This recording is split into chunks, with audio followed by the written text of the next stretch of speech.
Hello and welcome back to another episode of the Cheltenham Roar with me, Woodsy, and look who's back again. Dave, how are we? I'm good, Woodsy. You good? Good. You Still feeling alive Christmassy? anyway. What's that? Feeling Christmassy? Yeah, it's fairly Christmassy around Waterford over here anyway, yeah. You got your tree up? I've a little tree in the corner there, yeah. It's Little tree in the corner, yeah. not a pretty big one, but there's Christmas presents around the place and yeah, it's pretty Christmas. Are you a star or an angel man when it comes to the Christmas tree? Star. You're a star. I think I'm a star as well, to be honest. So how you been? Obviously, last time I saw you was in Birmingham. How was England for you? Yeah, it's good. He came up and met us after we were at Cheltenham. We had a bit of grub and Yeah, we I did, would say a couple of pints, but I just can't really drink anymore. So, What was your mate called? Is it Puddy? Was it? Puddy was there, and Andrew was there from the finishing Andrew line. was So, there, yeah. That whole it's been good. Work's been busy since I got back, so no rest for the wicked. No, did you get back all right? Because you had such an early flight. Yeah, it was okay. It was just early flight. Obviously, we were back in time then to watch the Sunday at Cheltenham. I got back about an hour before that started, I'd say. Were you flying compliments of O'Leary? Yeah. £4 for a tiny can of Pepsi, yeah? I just go on the flight, close my eyes, and open them again when it lands. So, before we get into the horse racing, I'm a man of my word, and last year we had a bet which I lost at the last race. So I got a little surprise for you, mate. Very good. You have to wear that for the whole show now. Yeah, I'll wear it for the whole shirt. Yeah, I will do. Yeah. Very good. I like it a lot. I told you I had sewn up my sleeve. Like I say, what was it? The last race, wasn't it? I think it came down to. Yeah, it was actually quite tight the whole the entire week. I think it was Ellie May. I think got it down to the last one, but yeah, it was quite close how we got. So it was a bit of fun. Yeah, it was good. How was Cheltenham for you last year? Yeah, it was so. I made profit. I lost a lot on. I lost a lot of more profit when Envoy Allen fell, but yeah, it was good up until that point. I was way ahead up until then, and then it was kind of much of a muchness. Then maybe the second half of Thursday and Friday wasn't great. Had Gallop and Deschamps in the end and a couple of placed horses, but yeah, it was okay. Wasn't the best Cheltenham ever, but wasn't the worst. No, it wasn't too bad, I suppose. Apart from the British not turning up. Yeah. I did try to warn you. Yeah, tell me about it. But I don't know, was it 4 races? I think we won in the end. 5, I think. 23-5, I think it was. I think about 4, something like that. 4. We lost him. Do you have me? Yeah, I have you. Yeah. Yeah, I think you went off there. Yeah, I think we won about 4 races, I believe.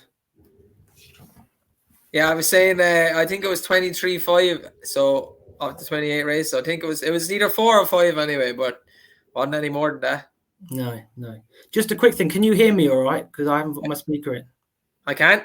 Yeah, cool. Perfect. That's good. I want to make sure that was all right. So on to this year, eh? What do you feel like it's been so far? Been good, especially better than the flat, I have to say. It's definitely better than the flat. It's more exciting, but there's some fancied horses losing and so on and so forth. It's been a bit of a mad year so far, so it'll be interesting now come Christmas and then the Dublin Racing Festival and stuff to see what kind of goes to Cheltenham as favourites. But the anti-post market is not great at the moment. No, last year was the first year I proper went and did anti-post. And this year they seem to be, saving themselves for misery, as they say. Because I think last year they lost out quite a bit on, especially like Andrew had Bob Ollinger, didn't he, at a really high price. So I keep getting me beard in now. But yeah, it just seems some of these prices are just ridiculous, I think. They really are, especially like John Bond 7-2 and Constantine Hill, is it 4-1. Constitution Hill or something. Constitution Hill. I think some of these prices are ridiculous, but you never know. If they win, they win. So right now might be a good price, but who knows from what's going to happen at the end. We've got King George coming up. You got anything for that? Do you know anything? You got anything for that? I think if Asterion Forlange goes for it, I'd back him. He's quite liable to do anything, but he's definitely going to win a big race. The one thing you wouldn't do is back him each way because he's either going to win or fall. So yeah, he's going to win or he's not going to finish. Like, fairly sure he would. It was still 4 out, I think, in the John Darkin Sunday, but he was just tanking the whole way through the race. And I think they've got to the bottom of what suits him in a race, but he's still liable to do anything. And he did that on Sunday, just clipped the fence again. Nearly went out through the wing. I couldn't believe it because I watched the highlight of it. I didn't watch it live, and obviously I knew the horse that won. But when I watched it, I just thought, "Oh my god, he's like he just wanted to fall. He didn't even fall. He's just it's like he did it on purpose." Yeah. I just said to myself, "Oh no, is this horse ever going to win? It's ridiculous. It is absolutely ridiculous." So moving on for this year. I've just asked you to come up with a few horses regarding it, but I did do a show a couple of weeks ago. I just wanted to know your take on my selections off for the Irish anyway. I put Ellie May up for the Mares, Blazing Cow for the Albert Bartlett, Gaillard de Mesnil for the Browns, Kilcroot for the Supreme, and Honeysuckle for the Champion Hurdle. Obviously, we've seen Kilcroot come out and not do that great. Ellie May's lost as well. Blazing Cow looks quite good. And we haven't seen Gaillard de Mesnil yet. What do you think of those selections? I like Honeysuckle. I put her up on one of the finishing line videos, quite short, but as I said in that video, I think she was 13-8. She would win, and she'd end up being odds on, and then she'll win again at Christmas, and she'll be 1-2. So yeah, I mean, can't see her being beaten. There doesn't seem to be anything in the division to challenge her. No.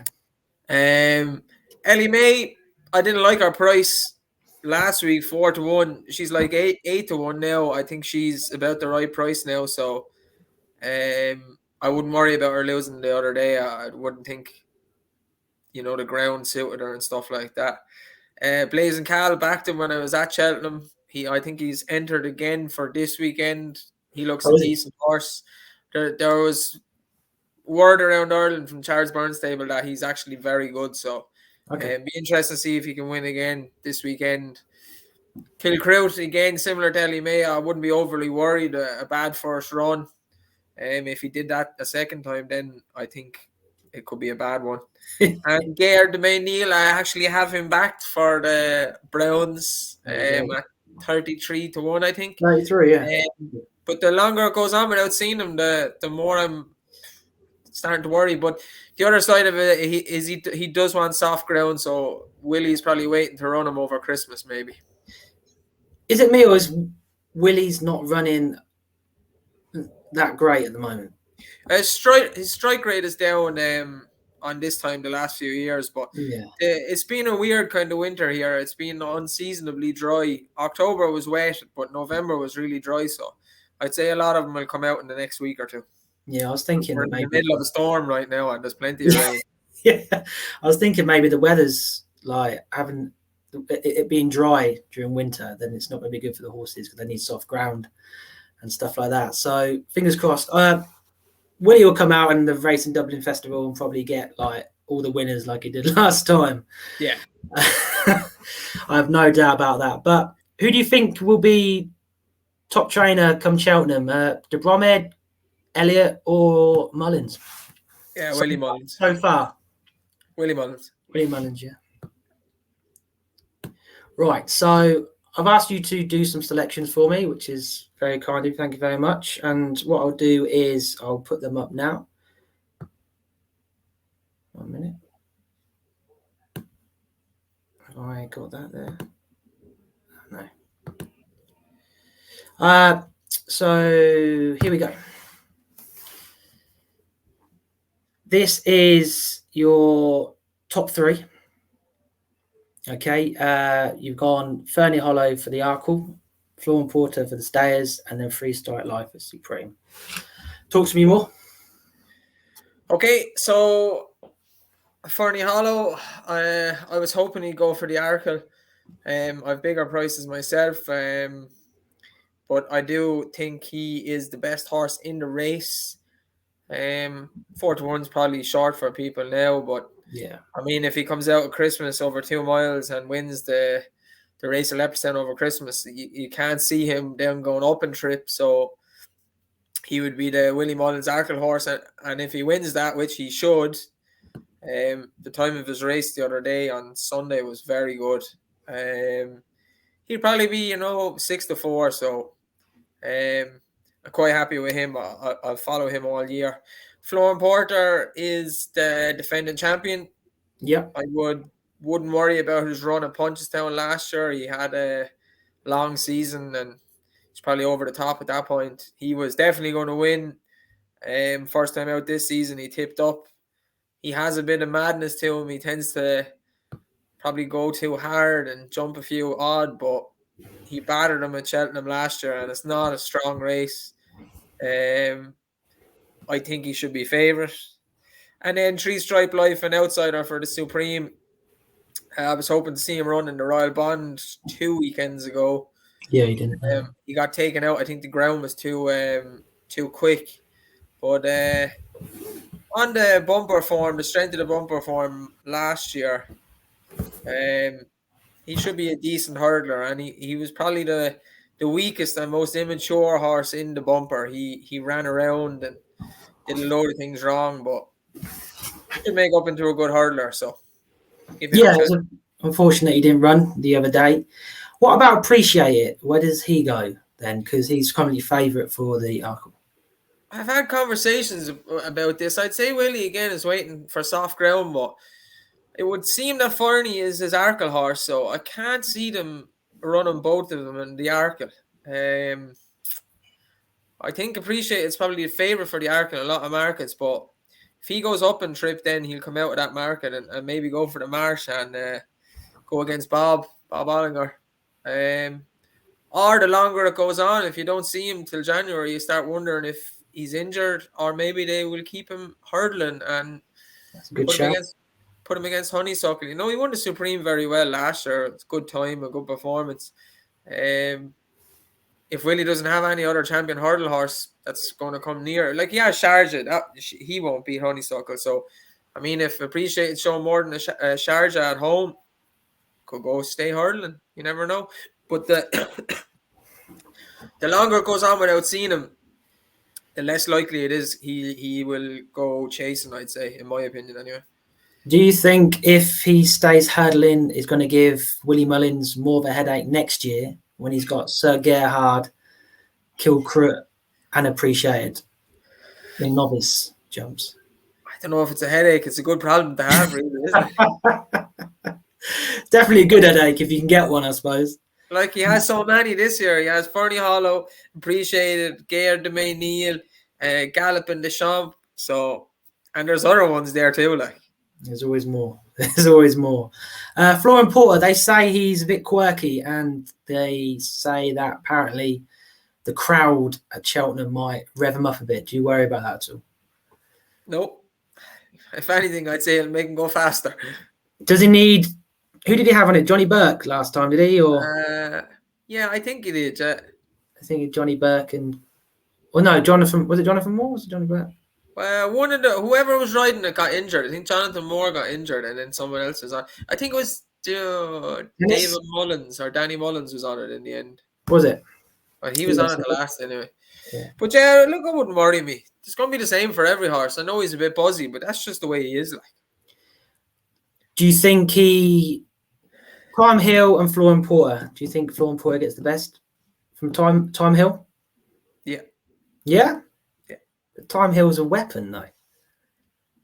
I don't think he is, though. You don't think he is? No, I don't. Well, we'll agree to disagree on that one then, shall we? We have to. But if Ferny does go Arkle, then how good does the Marsh look? If appreciate goes there. We might see my Drogo against Bob the weekend. They're both entered, and yes, I'd imagine appreciate we'll go to the marsh then. It would probably be the best race of the whole meeting. So you'll have three trains of thought. Really, you have people that want my Drogo. You'll have people that will be for Bob. You'll have people that are be for appreciate. So it would be a great race. Do you think Bob will come over, or do you think Henry will? I don't know. It's possible he could come over. Be good to see. It'd be good. It'd be good to test them and see where they are at the moment. Obviously, my Drogo didn't make it round last time, and Bob obviously had his critics, did the job well, but still had a few critics. So it'd be good to see where they both are. Skeleton's horses are banging form as well. They seem to be in form all year long. So yeah, another 3 winners today. So didn't have a great weekend last weekend though, I suppose, didn't he? Yeah, well, you can't win all them grade ones. Just keep Bridget on and they'll be fine. Yeah. So that's your top 3 that I've asked you to do for today. And I've also asked you to do your Irish lay and a best hope from British. So you've gone for American Mike, which is the favourite for the bumper. And British best hope is Ahoy Senor, who is 3rd for the Browns at the moment. Is this American Mike a hype horse, or is he the real deal? I don't know if he's a hype horse. Like, a lot of word from, obviously, it's coming from the stable, but it's just a price. He's like 3-1, 7-2. It's just way too short for me. In the start of December, there's like 4 months to go.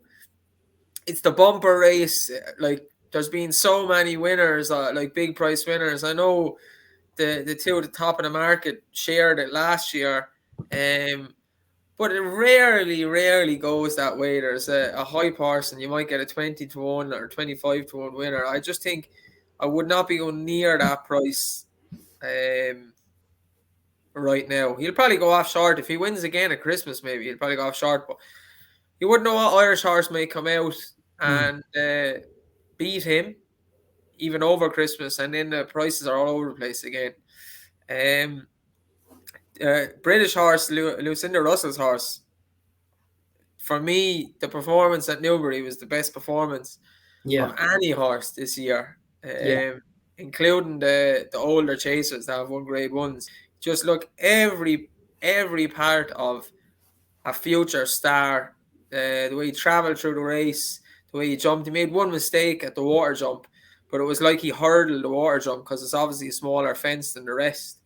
He just ate the ground, galloped and was only going further and further clear coming towards the line. So he will absolutely love that 3-mile trip at Cheltenham. Obviously, already beat Brave Man's Game at Aintree over hurdles. Yep. Obviously, the former's rock solid. The race he started chasing in, he obviously fell. It was a bit of a novice mistake, but he's in against seasoned chasers in his first run. So that obviously shows you the regard they hold him in. Yeah. Throw him in there instead of, he could have gone for a novice chase, like a 3-runner novice chase around Carlisle, or it was in Carlisle, but up somewhere in the Scottish borders. And no, just throw him straight into a race against chasers from last year, no issue. And he went off short enough in price as well. So I think he's very, very good. If the horse was owned by Willie Mullins or Nicky Henderson, would be favourite? Yeah. I think it's got the Lucinda Russell factor at the moment being 3rd, but that can only be good things if you want to back it because the price. Would you say he's better than Galloping Deschamps at the moment? I'd back him ahead of Galloping Deschamps. Yeah. And I would say you would back him over Brave Man's Game. Is that correct? Still looking into that. I'm not too sure what I'd do for that race at the moment. It's a very grueling race. Like every year it turns into a very grueling race. You saw how hard it was even last year for Monkfish to get through it. Like you can look so classy and fast through the season, but at Cheltenham in that race is so grueling. 3 miles for novices. He looks like the real deal for that race. He looks like a horse that that will get it. Strong, big, strapping horse. He's obviously fast because at the time of the race, I think from 5 or 6 out was very fast. The last 6 fences, but like you can see him going out in his sword, not like Brave Man's Game. It's just all speed, and Gallop de Champ is all speed. Like when they are crying enough, he'll be galloping up the hill. Question: what about the old 4-miler? He's too good for that. Too good, yeah? Yeah, he's too good for that. Okay. Because I know he's priced up for that race as well. I noticed earlier he's priced up for that race as well. Would he win it? Or is it too far? I'd say he'd get the trip, but he's too good for that. Too good. Like, Lucinda Russell, look, I could be wrong, but Lucinda Russell had the Cheltenham winner, I don't know how many years it was ago now. It could be 10 years ago. Brindisi Breeze. Okay. That horse ended up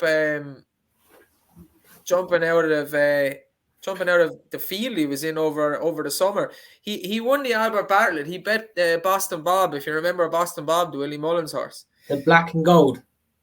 He went off like I think 7-4 favourite in the Albert Bartlett that year, and Brindisi Breeze smashed him. And that horse died over the summer. He never got to go chasing. And the jockey, Campbell Gillies, ended up dying on holiday the same summer. So, like, that was a bit of a tragedy. And she hasn't had a horse anywhere near, like, grade 1 level standard to go to war with. And they really think this thing is the real deal. So, that horse, Brindisi Breeze, was probably the best horse that she ever had. And fairly sure she thinks this fella's better. Well, he's definitely got loads of hopes from the stable for the horse. I like him a lot. I really do. I hope he becomes what I think he can be. Gold Cup contender next year. Oh, I mean, if he keeps going the way he is, it's Gold Cup road all over him. Yeah. Yeah, definitely, 100%. So that was your Irish Lay and your British Hope. What I've started to do is, because I think that a good way to bet nowadays, especially with the anti-post market where it is I like to do each way trebles now, because that way at least you're getting good odds for horses that you just want to finish in the top 3. And if you can get top 3 for 3 horses, which obviously seems easy, but it isn't, but you can still accumulate quite a lot of money, say, off a short bet. So I did mine last time.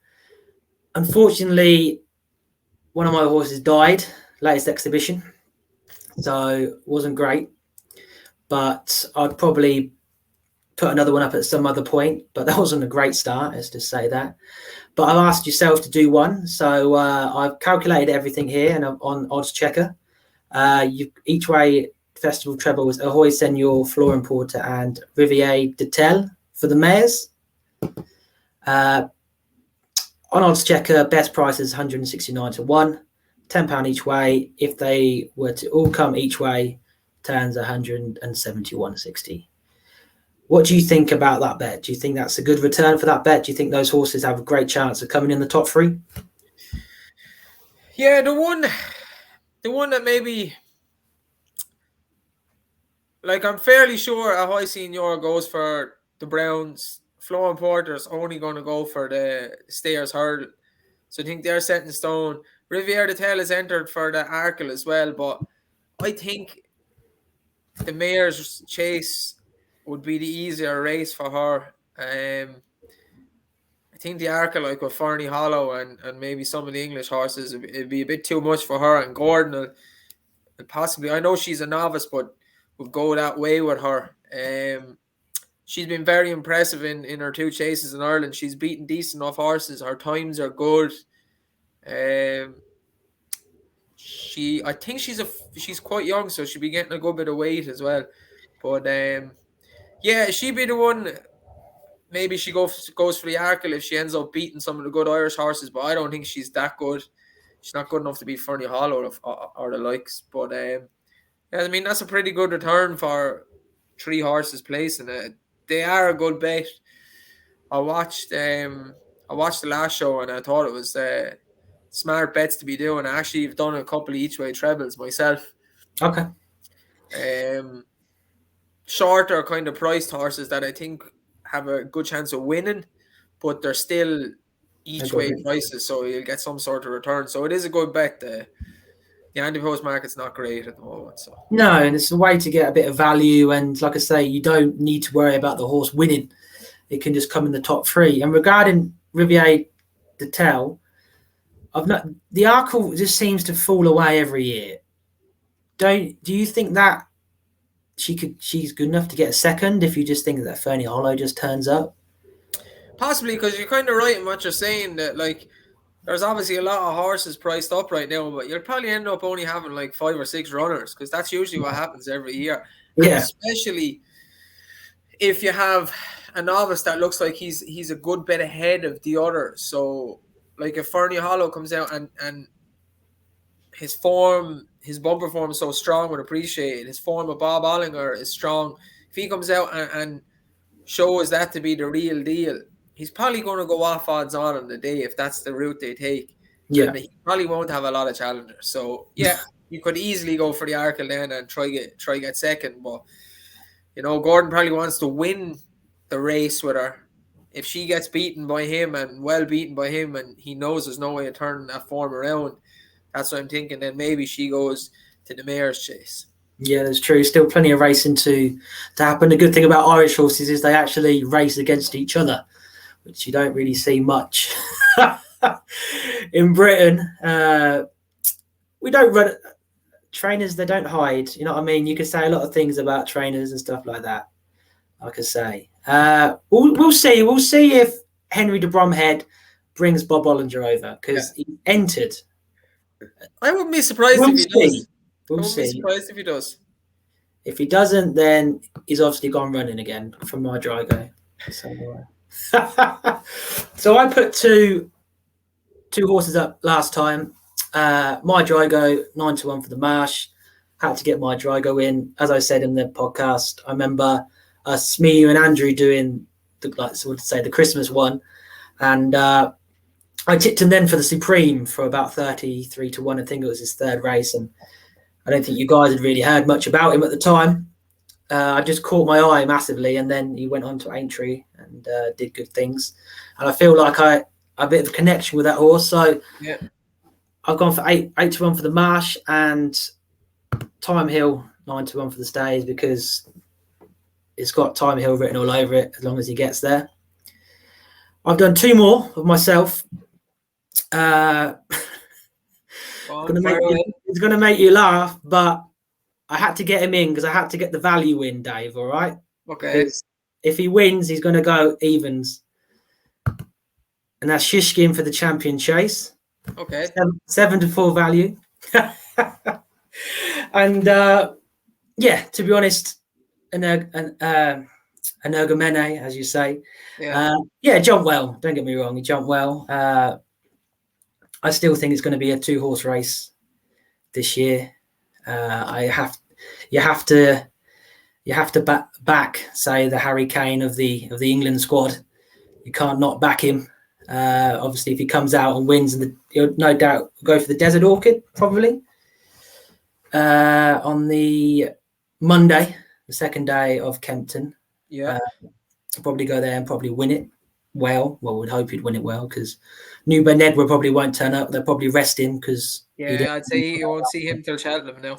No, I think they tried to pick up a bit of prize money with him, and I think it failed last time. And yeah, if he wins that, the bookmakers are only going to make him shorter, and he'll probably come out again later on down the line in February time, and he'll definitely be odds on evens, even if an Ergamine jumps the best he can. I still think he'll be evens as long as he wins all his races. So have to back Shishkin. Won a lot of money from me last year. Absolutely cruised through in the Arkle.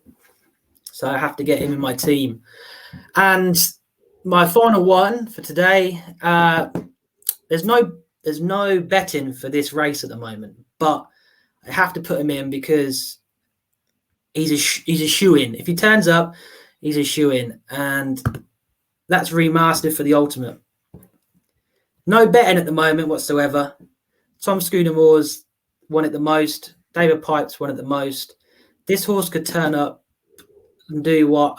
And Temps to Pomp or Pomps to Temp? On Temps Part 2. And Temps Part 2 did, and win it off top weight, I reckon. This horse was definitely going to win the Labrooks the other day and took a heavy fall. That looked nasty, the fall. He proper skidded across the ground, everything. Yeah. And fortunately, David Piper's come out and said he's good to go. I can't see him going Gold Cup. I don't know, maybe. I don't think any of those horses are good enough for a Gold Cup in that race anymore. I don't think you get a Gold Cup winner out of that race, the Labrooks, anymore. I don't think it's what it used to be when you had Corto Star and all that winning it. But this horse, I think I backed it. I backed it for the 4 miler last year. I thought it should have gone for this race last year, but it didn't. And this race just seems to be the race that the English win. I can't remember the last time an Irish trainer won this race. And yeah, this horse is just class. I've followed it from day one, and I think it's if it turns up, I think it's gonna take all the beating for this race. That's actually a great show. He definitely would have won the Ladbroke, and seeing as he didn't, and he probably would have won it by a long way as well. I'd say he would have gone high up the handicap mark. Seeing as he didn't, and he fell so far out, he might be able to play around with that handicap mark and get him still well handicapped for Cheltenham. So that is a very, very good shout. Thank you. Yes, I thought about that, but because he only fall out 3 out, 4 out, something like that. 4 out. 4 out, yeah. And he was just, I was bitter because I never backed him. I backed Willie Mullins' one on the ropes. I had him backed, and I had... Because you mentioned it, didn't you? You mentioned the Remastered. Yeah. I had him backed because of the form of the 4 miler, and I had the Eclat de Rear backed, the Henry the Bromhead. Well, enough said about that horse on that day, eh? It wasn't great, was it? But that's it, yeah. Remastered for the Ultimate. Obviously, there's no betting out yet, but I have to put him in because something in my head just says this horse has got every chance of this race. Shishkin for the champion chase because you got to stick by your captain, my Drogo and Time Hill. So that's it, Dave, for today. Woodsy, thank you very much for having me. No worries. Thank you for coming on again. Hopefully see you sometime soon. Obviously, I know things are... We might do it again after the Christmas racing. Yes. Yeah, we'll do it again. We'll get together again. And we'll kind of have there'll be a firm idea kind of again of who's going where at that stage, usually after Christmas, like Leopardstown, Kent and Chepstow, we'll have a right good idea of what horses are going where. Yeah, I've got my tickets to the King George, so I'll be there. You'd be good to go. You'll get there, I'd say. Yeah. Don't, because I booked the tickets last year and I couldn't go last year, so...